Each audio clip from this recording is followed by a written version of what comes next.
Lenin को रूस में बोल्शेविक की लड़ाई के नेता के रूप में प्रसिद्धि मिली।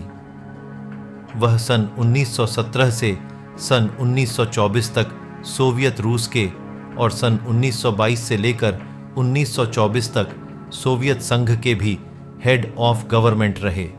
व्लादिमीर इलिच उल्यानोव, जो आगे चलकर लेनिन के नाम से विश्व प्रसिद्ध हुआ, वो कोई ऐसा वैसा नहीं बल्कि बोल्शेविक दल का प्रमुख संस्थापक था। लेनिन का जन्म 22 अप्रैल सन 1870 में सिम्बिर्स्क नामक स्थान पर एक साधारण से राजकर्मचारी के घर में हुआ था। लेनिन के बड़े भाई को जार अलेक्जेंडर द्वितीय की हत्या का प्रयत्न करने के आरोप में मृत्यु दंड दिया गया था। इस प्रकार बचपन से ही उस पर क्रांतिकारी विचारों का प्रभाव था। कजान विश्वविद्यालय में शिक्षा ग्रहण करते हुए वह मार्क्सवादी विचारों का कट्टर समर्थक बन गया था। उसकी उन सभी क्रांतिकारी गतिविधियों के कारण ही आगे चलकर उसे विश्वविद्यालय से निकाल दिया गया। वहां से निकाले जाने के बाद उन्होंने सन 1892 और 93 में सेंट पीटर्सबर्ग में वकालत शुरू की तथा साथ ही मार्क्सवादी विचारों का गहन अध्ययन और उनका प्रचार भी करता रहा। इस काल में वह प्लेखानोव के विचारों से भी बहुत अधिक प्रभावित हुआ। सन 1895 में उसे कुछ क्रांतिकारी गतिविधियों के कारण गिरफ्तार करके उसे साइबेरिया में निर्वासित कर दिया गया।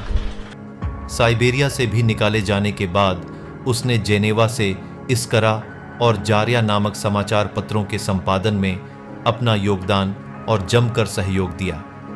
इन समाचार पत्रों के माध्यम से रूस के मार्क्सवादी विचारों का भी बड़ी ही तेजी से प्रचार होने लगा। वहीं आगे चलकर सन 1903 में जनतंत्रीय समाजवादी दल का 2 भागों में विभाजन हो गया। एक दल मेंशेविकों का था और दूसरा दल बोल्शेविकों का, जहां बोल्शेविक दल का प्रधान नेता व्लादिमीर लेनिन था। वहीं मेंशेविकों दल की अगुवाई जूलियस मार्टोव कर रहे थे। लेनिन की ऐसी मान्यता थी कि रूस में साम्यवाद की स्थापना क्रांतिकारी उपायों से ही हो सकती है। लेनिन तो हमेशा से यही चाहता था कि दल चाहे भले ही छोटा हो किंतु वह सुसंगठित हो और उसमें केवल ऐसे लोग ही सम्मिलित किए जाएं जो सर्वहारा वर्ग की हिंसात्मक क्रांति में विश्वास करते हों। और उसके ठीक विपरीत मेंशेविकों दल के नेता जूलियस मार्टोव की ऐसी मान्यता थी कि दल बड़ा होना चाहिए और उसमें क्रांतिकारियों के अलावा क्रांति से सहानुभूति रखने वाले को भी सम्मिलित किए जाएं। सन 1905 में मेंशेविकों का प्रभाव लेनिन के मुकाबले कई गुना तक अधिक था और उनके पास प्रचार के साधन भी अधिक थे, लेकिन फिर भी इन सभी बातों से लेनिन हतोत्साहित नहीं हुआ और सन 1905 की क्रांति में मेंशेविकों और बोल्शेविकों ने पारस्परिक सहयोग की भावना से कार्य किया, किंतु उनका सहयोग बहुत दिनों तक स्थायी नहीं रह सका और ऐसी ही देखते देखते 12 साल बीत गए और मार्च सन 1917 में जब देश में क्रांति हुई तो उस क्रांति के समय लेनिन देश से बाहर था, जिसकी वजह से क्रांति के आरंभ में मेंशेविकों को अपना प्रभाव एवं शक्ति बढ़ाने का अच्छा अवसर मिल गया। भले ही बोल्शेविकों को उस क्रांति से कोई भी खासा लाभ नहीं हुआ, फिर भी बोल्शेविकों ने प्रावदा नामक समाचार पत्र के माध्यम से अपने दल की नीतियों और कार्यक्रम का प्रचार पहले की ही तरह करता रहा। उसने उस समय की अस्थायी सरकार को पूंजीपतियों और भूस्वामियों की सरकार तक कहना आरंभ किया तथा सोवियत के सैनिकों और मजदूरों का गणतंत्र स्थापित करने की सलाह दी। दिनांक 3 अप्रैल सन 1917 को जर्मनी के सहयोग से लेनिन पेट्रोग्राड पहुंचा और अपने सहयोगियों से तत्कालीन स्थिति पर विचार विमर्श किया, जिससे उसका विचार ये था कि क्रांति का प्रथम चरण, जिसमें शक्ति बुर्जुआ वर्ग के हाथ में पहुंच चुकी है, यहां पर इस बुर्जुआ शब्द का इस्तेमाल ऐसे लोगों के वर्ग का वर्णन करने के लिए किया जाता है जो सबसे निचले और सबसे ऊंचे वर्गों के बीच कहीं आते हैं। बुर्जुआ शब्द का इस्तेमाल अक्सर किसी का अपमान करने के लिए किया जाता है।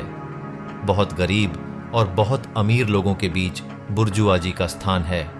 अब आगे, इसलिए अब शक्ति मजदूरों एवं कृषकों के अथवा सर्वहारा वर्ग के हाथों में पहुंचाने की तैयारी करनी चाहिए। वास्तविकता में अगर पिछली कई बातों पर गौर किया जाए तो लेनिन मध्यम वर्गीय क्रांति को समाजवादी क्रांति में परिणित करना चाहता था, लेकिन उस समय सभी रूसियों को लेनिन के विचार बड़े उग्र और अव्यावहारिक लग रहे थे। वहीं अप्रैल सन 1917 के अंत में अखिल रूसी बोल्शेविक सम्मेलन में भी लेनिन ने अपने विचार खुलकर प्रस्तुत किए। सम्मेलन में अस्थायी सरकार की बुर्जुआ यानी मध्यम वर्ग और भूस्वामियों के प्रतिक्रांति के साथ सहयोग करने की नीति की आलोचना की गई तथा शहरों और गांवों के सर्वहारा वर्ग के मजदूरों और सैनिकों को सोवियत के हाथ में सत्ता हस्तांतरित कराने की तैयारी करने का आह्वान किया गया। इस सम्मेलन ने सोवियत को संपूर्ण शक्ति का केंद्र बनाने का निर्णय करके बोल्शेविक क्रांति की योजना को एक निश्चित वैधानिक स्वरूप प्रदान किया गया।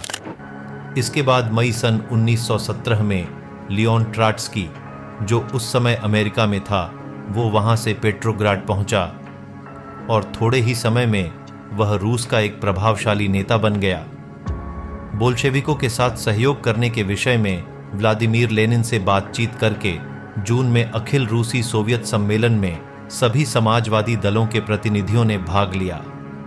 इस सम्मेलन में भी बोल्शेविक दल ने राज्य की संपूर्ण शक्ति मजदूरों, सैनिकों तथा किसानों के प्रतिनिधियों की सोवियत को हस्तांतरित करने का प्रस्ताव रखा, किंतु क्रांतिकारी समाजवादी दल तथा मेंशेविकों के विरोध के कारण वह प्रस्ताव पारित नहीं हो सका। और ठीक इसके एक महीने बाद यानी जून सन 1917 को बोल्शेविकों का प्रभाव बढ़कर विद्रोह बढ़ने लगा।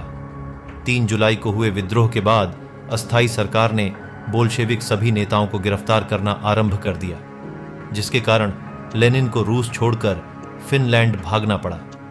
इसी समय लियोन ट्राट्स्की ने बोल्शेविक दल से मिलने का निश्चय किया, जिससे बाद बोल्शेविकों की शक्ति पहले से और भी बढ़ गई। इधर गैलिशिया में रूसी सेना की आक्रामक कार्यवाही की असफलता के समाचार मिले, जिससे वहां के जनमानस में पहले से अधिक और भी विरोध बढ़ गया। और इसी बात का फायदा उठाकर बोल्शेविकों ने युद्ध विरोधी प्रचार करके अस्थायी सरकार को बदनाम किया तथा युद्ध भूमि से लौटे निराश एवं क्रुद्ध सैनिकों की सहानुभूति अर्जित करने का प्रयास किया। और उधर अलेक्जेंडर केरेंस्की की सरकार भी आंतरिक स्थिति में सुधार नहीं कर सकी।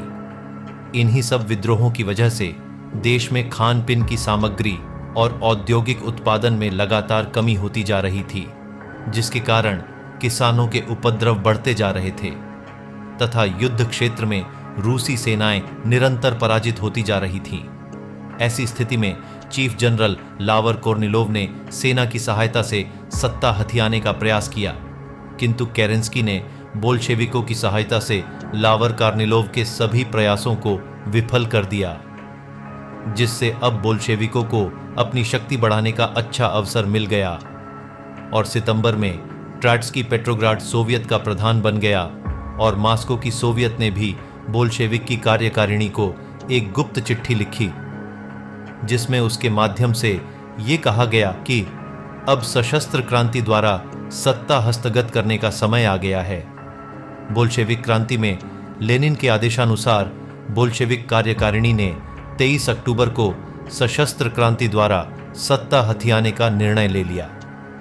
बोल्शेविकों के प्रचार के फलस्वरूप सेना ने भी युद्ध करने से इनकार कर दिया तथा किसानों ने जमींदारों की भूमि पर जबरन अधिकार करना आरंभ कर दिया, जिसके चलते मजदूरों ने भी अपने काम के घंटों में कमी करना तथा वेतन बढ़ाने की मांग को लेकर स्ट्राइक कर दी।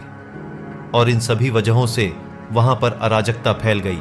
इसलिए 5 नवंबर को केरेंस्की ने बोल्शेविकों के सभी विद्रोहियों को कैद करने का फरमान सुना दिया, किंतु जिस समय यह सब हो रहा था उस समय तक बोल्शेविक के नेता यानी व्लादिमीर लेनिन क्रांति करने की तैयारी पूरी कर चुके थे। और दिनांक 6 नवंबर की रात के समय बोल्शेविक स्वयंसेवकों ने, जिन्हें लाल रक्षक भी कहा जाता था, ये सभी नियमित सैनिक टुकड़ियों ने पेट्रोग्राड के समस्त सरकारी भवनों, टेलीफोन केंद्र, रेलवे स्टेशन आदि प्रमुख स्थानों पर अपना अधिकार जमा लिया। और ठीक उसके दूसरे ही दिन यानी 7 नवंबर की सुबह केरेंस्की देश छोड़कर भाग गया। उस समय सत्ता में रही अस्थायी सरकार के सभी मंत्रियों को बंदी बना लिया गया। इस प्रकार बिना खून की एक भी बूंद गिराए रूस की राजधानी पर बोल्शेविक दल का अधिकार हो गया।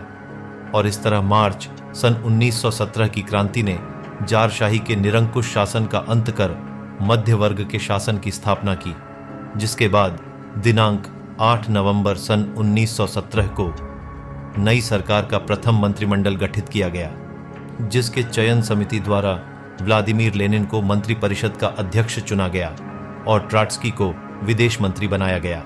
ठीक इसके बाद तुरंत नई सरकार ने सर्वप्रथम संविधान सभा के चुनाव कराने की घोषणा की, जिसके बाद 15 नवंबर को देश की संविधान सभा के लिए चुनाव हुए, किंतु बदकिस्मती से उसमें भी बोल्शेविक दल को बहुमत नहीं प्राप्त हो सका।